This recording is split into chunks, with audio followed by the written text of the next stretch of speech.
Liza of Lambeth by Somerset Maugham, first published in 1897. Chapter 1. It was the first Saturday afternoon in August. It had been broiling hot all day, with a cloudless sky, and the sun had been beating down on the houses, so that the top rooms were like ovens. But now with the approach of evening it was cooler, and everyone in Vere Street was out of doors. Vere Street, Lambeth, is a short, straight street leading out of the Westminster Bridge Road. It has 40 houses on one side and 40 houses on the other, and these 80 houses are very much more like one another than ever peas are like peas, or young ladies like young ladies. They are newish, three-storied buildings of dingy gray brick with slate roofs, and they are perfectly flat, without a bow window or even a projecting cornice or window sill to break the straightness of the line from one end of the street to the other. This Saturday afternoon, the street was full of life. No traffic came down Vere Street, and the cemented space between the pavements was given up to children. Several games of cricket were being played by wildly excited boys, using coats for wickets, an old tennis ball or a bundle of rags tied together for a ball, and generally an old broomstick for a bat. The wicket was so large and the bat so small that the man in was always getting bowled. When heated quarrels would arise, the batter absolutely refusing to go out, and the bowler absolutely insisting on going in. The girls were more peaceable. They were chiefly employed in skipping, and only abused one another mildly when the rope was not properly turned or the skipper did not jump sufficiently high. Worst off of all were the very young children, for there had been no rain for weeks, and the street was as dry and clean as a covered court, and in the lack of mud to wallow in, they sat about the road, disconsolate as poets. The number of babies was prodigious. They sprawled about everywhere, on the pavement, round the doors, and about their mothers' skirts. The grown-ups were gathered round the open doors. There were usually 2 women squatting on the doorstep, and 2 or 3 more seated on either side on chairs.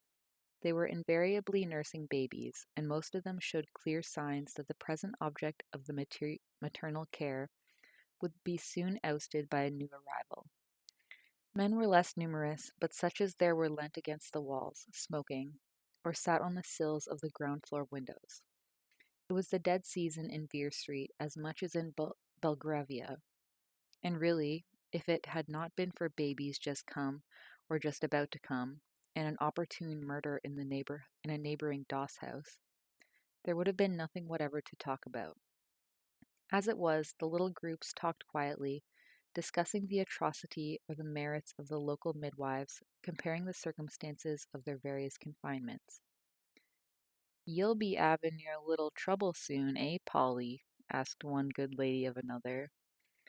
"Oh, I reckon I've got another 2 months ter go yet," answered Polly. "Well," said a third, "I wouldn't have thought you'd go so long by the look of yer." "I 'ope you'll have it easier this time, my dear," said a very stout old person, a woman of great importance. "She said she wasn't goin' to 'ave no more when the last one come." This remark came from Polly's husband. "Ah," said the stout old lady, who was in the business and boasted vast experience, "that's what they all says, but lor, bless yer, they don't mean it. Well, I've got 3, and I'm not going to 'ave more, blimey if I will. 'Tain't good enough, that's what I says." "You're about right there, old gal," said Polly. "My word, 'Arry, if you 'ave any more I'll get a divorce, that I will." At that moment an organ grinder turned the corner and came down the street. "Good biz, 'ere's an organ," cried half a dozen people at once. The organ man was an Italian, with a shock of black hair and a ferocious mustache. Drawing his organ to a favorable spot, he stopped, released his shoulder from the leather straps by which he dragged it, and cocking his large soft hat on the side of his head, began turning the handle. It was a lively tune, and in less than no time a little crowd had gathered round to listen, chiefly the young men and the maidens, for the married ladies were never in a fit state to dance, and therefore disinclined to trouble themselves to stand around the organ. There was a moment's hesitation at opening the ball, then one girl said to another, "Come on, Flory, you and me ain't shy, we'll begin and bust it." The 2 girls took hold of one another, one acting gentleman, the other lady, 3 or 4 more pairs of girls immediately joined them, and they began a waltz. They held themselves very upright, and with an air of grave dignity which was quite impressive, glided slowly about, making their steps with the utmost precision, bearing themselves with sufficient decorum for a court ball.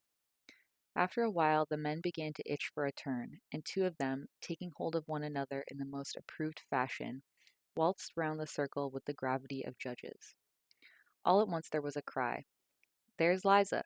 and several members of the group turned and called out, "Ooh, look at Liza!" The dancers stopped to see the sight, and the organ grinder, having come to the end of his tune, ceased turning the handle and looked to see what was the excitement. "Ooh, Liza!" they called out. "Look at Liza! Ooh, I see!" It was a young girl of about 18, with dark eyes and an enormous fringe, puffed out and curled and frizzed, covering her whole forehead from side to side, and coming down to meet her eyebrows. She was dressed in brilliant violet, with great lappets of velvet, and she had on her head an enormous black hat covered with feathers. "I see, ain't she got up Dossie?" called out the groups at the doors as she passed. "Dress ter death and kill the fashion, that's what I calls it." Liza saw what a sensation she was creating. She arched her back and lifted her head, and walked down the street, swaying her body from side to side, and swaggering along as though the whole place belonged to her. "'Ave yer bought the street bill?" shouted one youth, and then half a dozen burst forth at once, as if by inspiration. "Knocked 'em in the Old Kent Road." It was immediately taken up by a dozen more, and they all yelled it out. "Knocked 'em in the Old Kent Road. Yah, I knocked 'em in the Old Kent Road." "Ooh, Liza!" they shouted. The whole street joined in, and they gave long, shrill, ear-piercing shrieks and strange calls that rung down the street and echoed back again. "Hextra special," called out a wag. "Oh, Liza! Oh, ooh!" Yells and whistles, and then it thundered forth again. "Knocked 'em in the Old Kent Road." Liza put on the air of a conquering hero and sauntered on, enchanted at the uproar. She stuck out her elbows and jerked her head on one side, and said to herself as she passed through the bellowing crowd, "This is jam. Knocked 'em in the Old Kent Road." When she came to the group round the barrel organ, one of the girls cried out to her, "Is that your new dress, Liza?" "Well, it don't look like my old one, do it?" said Liza. "Where did you get it?" asked another friend, rather enviously. "Picked it up in the street, of course," scornfully answered Liza. "I believe it's the same one as I saw in the pawnbroker's down the road," said one of the men to tease her. "That's it. But what was you doing in there? Pledging your shirt, or was it your trousers?" "Yeah, I wouldn't get a second-hand dress at the pawnbroker's." "Garn," said Liza indignantly. "I'll swipe yer over the snitch if yer talk ter me. I got the materials in the West Hen, didn't I? And I 'ad it made up by my court dressmaker, so you jolly well dried up, old jelly belly." "Garn," was the reply. Liza had been so intent on her new dress and the comment it was exciting that she had not noticed the organ. "Ooh, I say, let's 'ave some dancin'," she said as soon as she saw it. "Come on, Sally," she added to one of the girls. "You and me'll dance together. Grind away, old cock." The man turned on a new tune, and the organ began to play the intermezzo from the Cavallerias. Other couples quickly followed Liza's example, and they began to waltz round with the same solemnity as before, but Liza outdid them all. If the others were as stately as queens, she was as stately as an empress. The gravity and dignity with which she waltzed were something appalling. You felt that the minuet was a frolic in comparison. It would have been a fitting measure to tread round the grave of a premiere danseuse, or at the funeral of a professional humorist. And the graces she put on, the languor of the eyes, the contemptuous curl of the lips, the exquisite turn of the hand, the dainty arching of the foot. You felt there could be no questioning her right to the tyranny of Vere Street. Suddenly she stopped short and disengaged herself from her companion. "Oh, I see," she said. "This is too bloomin' slow. It gives me the sick." That is not precisely what she said, but it is impossible always to give the exact unexpurgated words of Liza and the other personages of the story. The reader is therefore entreated with his thoughts to piece out the necessary imperfections of the dialogue. "It's too bloomin' slow," she said again. "It gives me the sick. Let's 'ave something a bit more lively than this 'ere waltz. You stand over there, Sally, and we'll show 'em how ter skirt dance." They all stopped waltzing. "Talk of the ballet at the Canterbury in South London. You just wait till you see the ballet at Vere Street. Lambeth will knock 'em." She went up to the organ grinder. "Now then, Italiano," she said to him, "you buck up. Give us a tune that's got some guts in it, see?" She caught hold of his big hat and squashed it down over his eyes. The man grinned from ear to ear, and touching the little catch at the side, began to play a lively tune such as Liza had asked for. The men had fallen out, but several girls had put themselves in position, in couples, standing face to face, and immediately the music struck up, they began. They held up their skirts on each side so as to show their feet, then proceeded to go through the difficult steps and motions of the dance.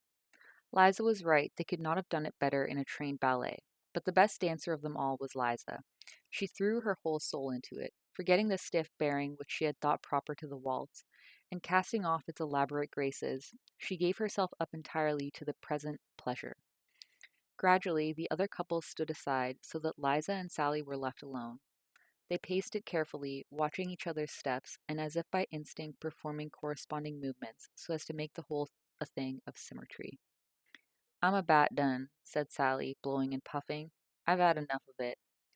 "Go on, Liza," cried out a dozen voices when Sally stopped. She gave no sign of having heard them other than calmly to continue her dance.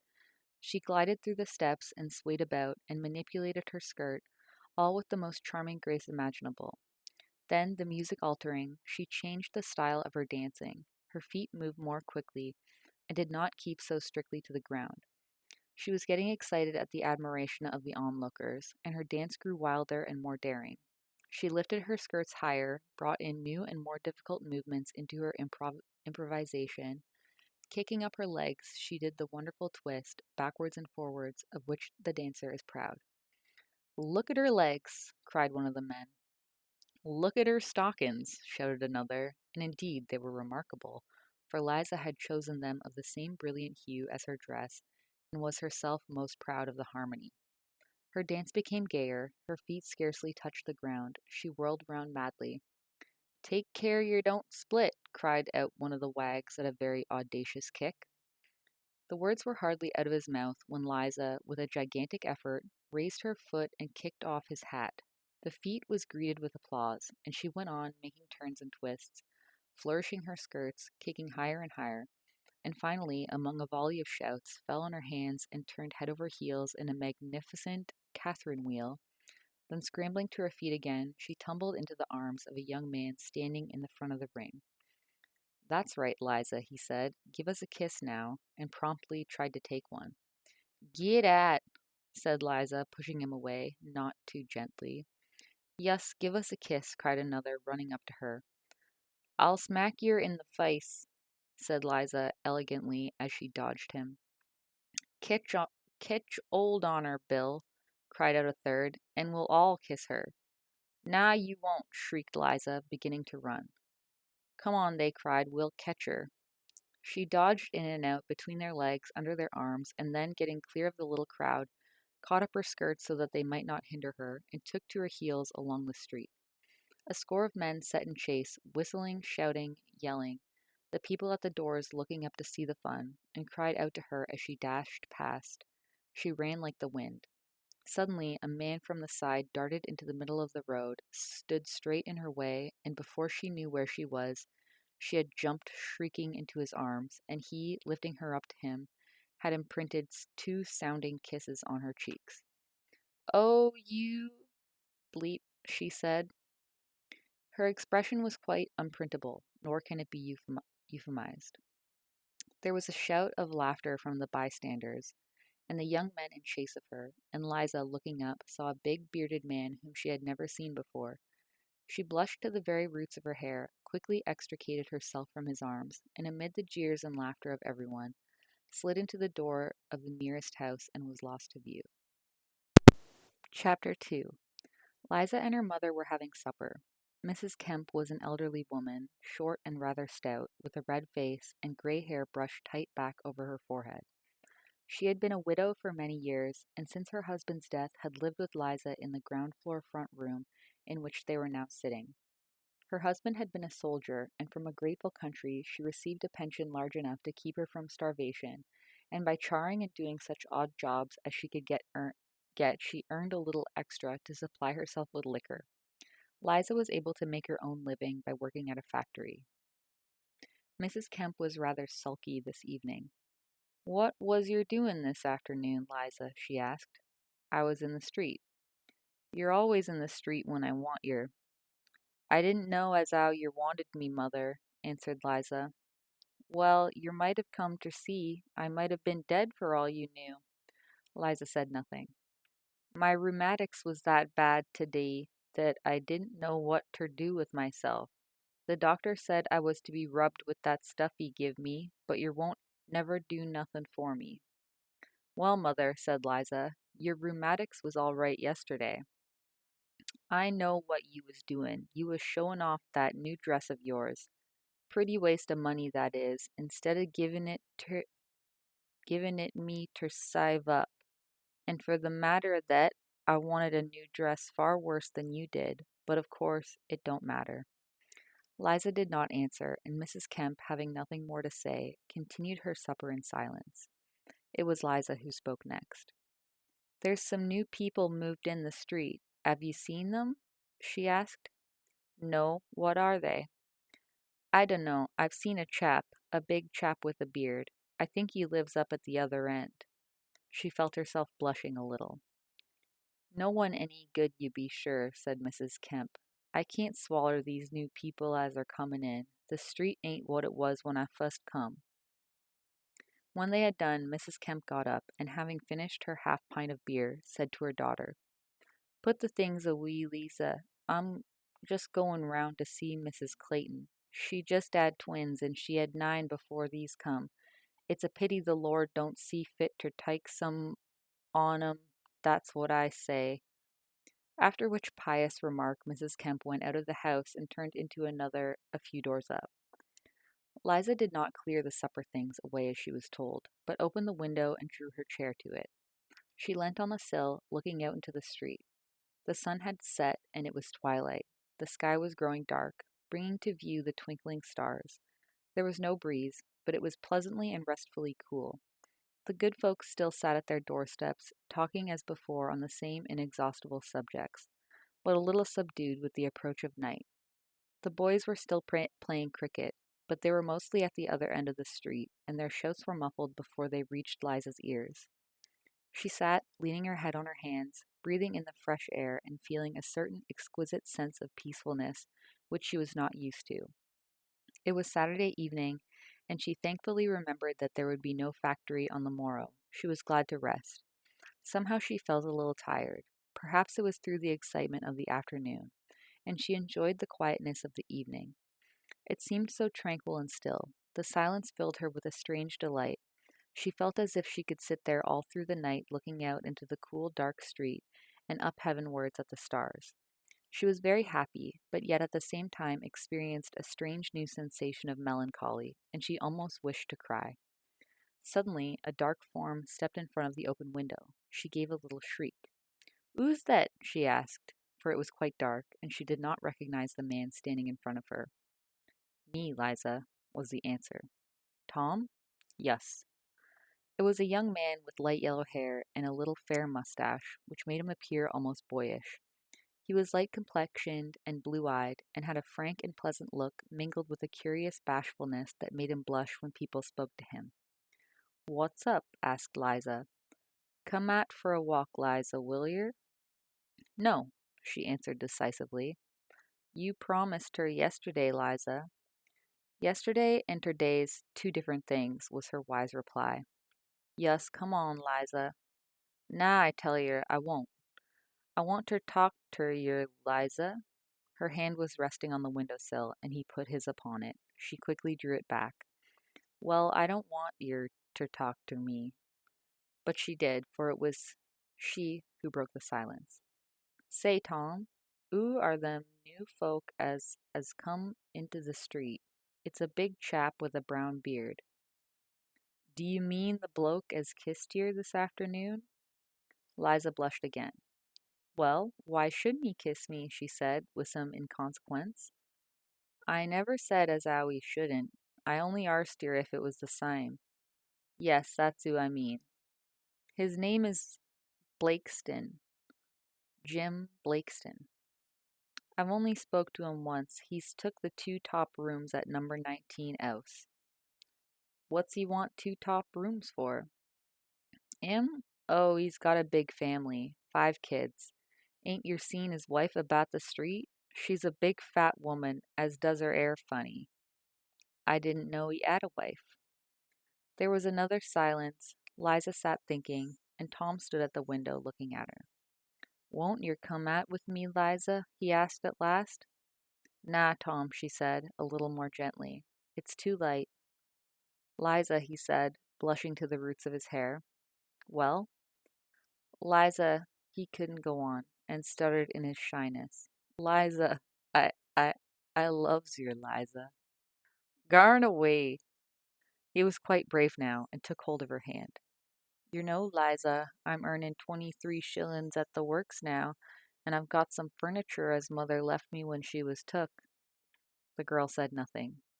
Liza, will you 'ave me? I'll make yer a good 'usband, Liza. Swap me bob, I will. And you know I'm not a drinkin' sort, Liza. Will yer marry me? Nah, Tom, she answered quietly. Oh, Liza, won't you 'ave me? Nah, Tom, I can't. Why not? You come out walkin' with me ever since Whitsun. Ah, things is different now.